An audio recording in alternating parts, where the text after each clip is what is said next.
Hi friends, thank you very much for clicking ABC English. Friends, today we'll discuss one of the most important concept of English language, that is the usage of contrasting words. Friends, in English language, some of the very important contrasting words are though, although,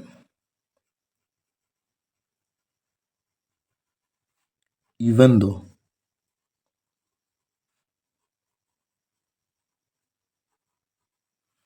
and in spite of,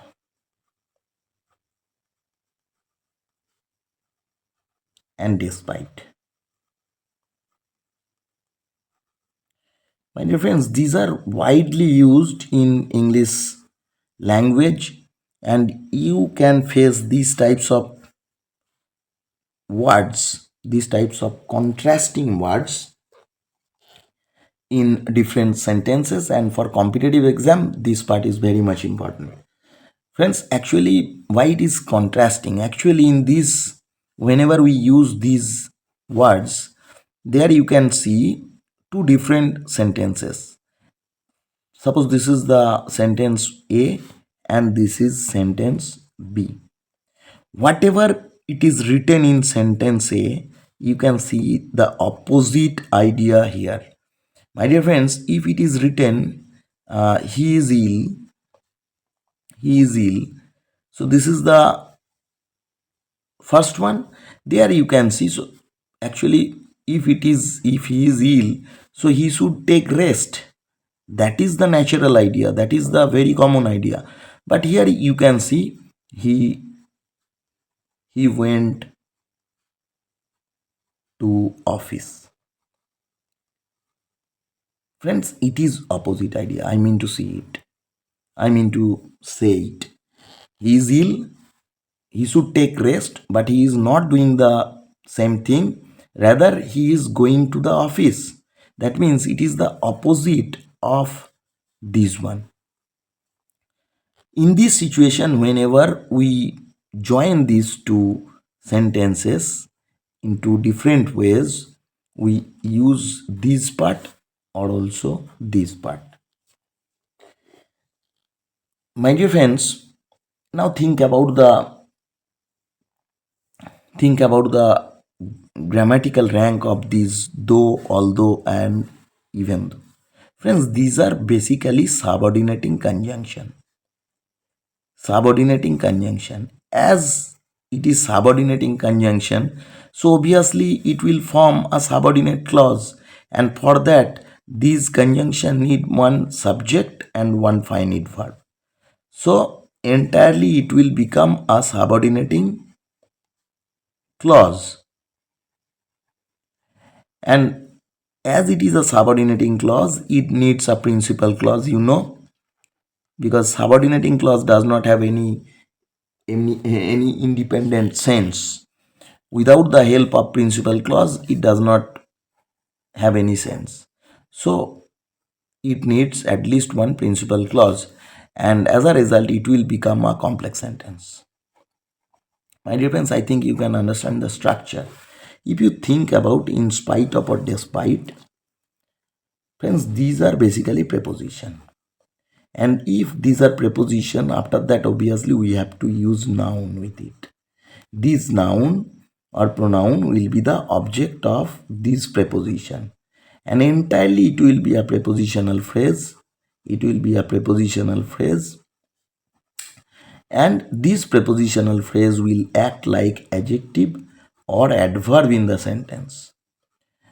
So my dear friends, so this part will be the extension of the rest of the sentence. So obviously the structure will be, before that there will be a principal clause, and this part will be the extension of this part. So it will become a simple sentence. This is the difference. I'm just going to give you example, you can understand clearly. Friends, think about this sentence. He is ill, he went to office. So my dear friends, this is opposite idea, And first of all, we have to use the conjunction.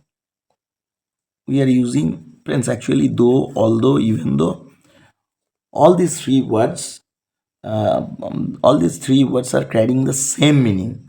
We can use even though according to the highest degree. Though, although, and even though, all these words are same. Suppose we are writing down here although, as we have written although, so we have to produce the subject and verb. Although he was ill, he was ill, then put down a comma, then he went to office.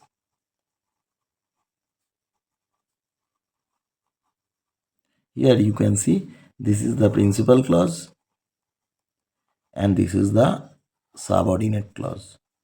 So my dear friends, it became a complex sentence. Now friends, if you see, if we use the preposition in spite of or despite in this sentence, so it will be in spite of. In spite of, I told you, it's preposition, compound preposition. So in spite of, so after that we have to use the noun. So he is ill, here you can see, so we can write down his illness. His illness is the noun form. So in spite of his illness, so here illness is the noun, his is the determiner. So it became the object of this preposition. In spite of his illness, then put down a comma, then the principal clause, that is he went to office. Went to office. Friends, as you can see, the be verb is the main verb here. We can use another form of be here in this way. In spite of or despite. Friends, after despite, we cannot write down of. Sometimes in competitive exam, sometimes in competitive exam, in the options you can see despite of is written. So if you see of after despite, so we eliminate this answer at that right moment. So we cannot write down despite of. So in spite of means despite. So despite, we can write down being ill. Despite being ill, put down comma here, he went to office. Here, my dear friends, despite is the preposition. It is the preposition, and being, it is the, it is the ing form of be, which is used as noun in this sentence. Here it is noun. It's a gerund actually. Gerund. That means this verb with ing, be with ing, it is being used as noun in this sentence, and this is the complement. Actually, this is the subject, and here, my dear friends, no need to write down the subject here, because we should produce the object of this preposition. So it is the object, and as it is derived from the verb, so obviously there will be the force of verb. As a result, it needs a subject, and this is the subject reference. Actually, my dear friends, this subject is the subject of this verb also. So he went to the office. He went to office. This is the principal clause, and it is a prepositional phrase. So my dear friends, this is the extension of this clause. It's a simple sentence. Simple sentence. My dear friends, this is all about the usage of this type of contrasting words, and these are very much important for the competitive exam.